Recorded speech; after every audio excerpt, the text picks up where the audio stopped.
Comment apprendre à lire l'arabe en moins d'une semaine? Si tu es débutant et que tu n'y connais absolument rien à l'arabe, alors cette vidéo est faite pour toi, car je vais te donner un programme pour réussir à déchiffrer la langue arabe en 5 jours.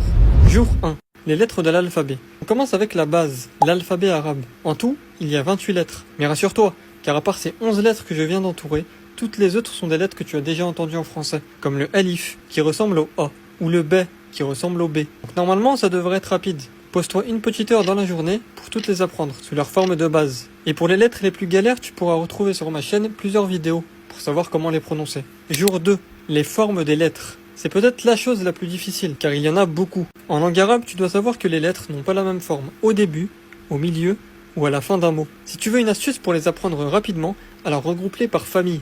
Par exemple, tu remarques que pour le B, le T et le Th, leur forme est exactement la même, mais on a juste rajouté un point à chaque fois. Pareil pour le Jim, le Ha et le Kha, où cette fois-ci on a déplacé le point. Il y en a même qui gardent leur forme peu importe l'endroit, comme pour le Waouh. Ce sont ceux qui sont avec des étoiles ici, donc c'est assez pratique. Jour 3.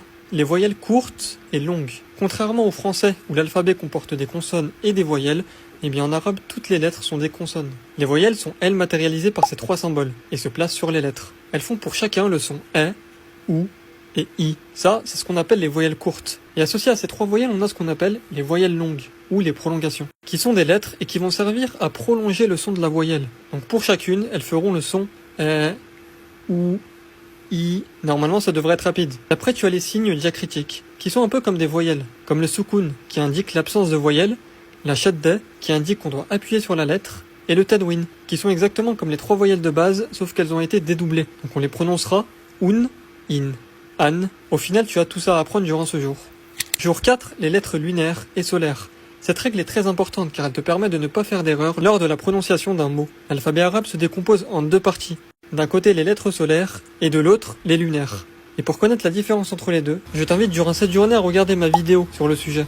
Tu vas voir, c'est pas compliqué. Jour 5, lecture de mots simples.